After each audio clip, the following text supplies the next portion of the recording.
కోనసీమ ప్రాంతంలో ఈ తీరాన్ని దాటిద్దని చెప్పేసి ఇప్పుడు వరకు ఉన్న సమాచారం. మరి దీనికి ముఖ్యమంత్రి గారు కూడా ఇప్పటికే సమీక్ష చేశారు, అధికారులతో కూడా సమీక్ష చేశారు.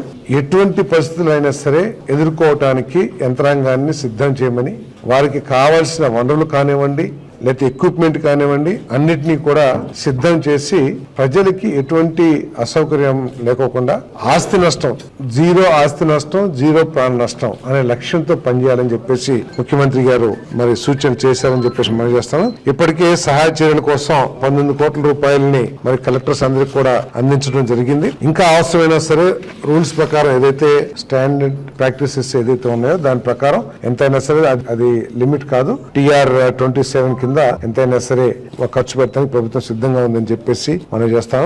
మరి ఇప్పటికే NDRF బృందాలని, క్విక్ రెస్పాన్స్ టీమ్స్ ని వీళ్ళందరినీ కూడా సిద్ధం చేసి ఎక్కడెక్కడైతే సమస్యలు ఉత్పన్నం అవ్వచ్చో ఆ ప్రాంతాల్లో వీళ్ళందరూ కూడా మోహరించడం జరిగిందని చెప్పేసి మనం చేస్తాను. మరి తుఫాన్ షెల్టర్స్, అదేవిధంగా రిలీఫ్ క్యాంప్స్ ను కూడా ఇప్పటికే ప్రభుత్వం సిద్ధం చేసింది. వారికి కావాల్సిన ప్రజలకు కావాల్సిన నిత్యావసర సరుకులు కానివ్వండి, లేదు కూరగాయలు కానివ్వండి, వాటన్నిటినీ కూడా ఆయా గ్రామాల్లో పొజిషనింగ్ చేయాలని చెప్పేసి మరి ఇన్స్ట్రక్షన్స్ ఇవ్వడం జరిగింది. ఇప్పటికే దాదాపు 80 నుంచి 90% విలేజెస్ లో ఇవన్నీ కూడా పొజిషన్ చేయడం జరిగిందని చెప్పేసి కూడా నేను తెలియజేస్తాను.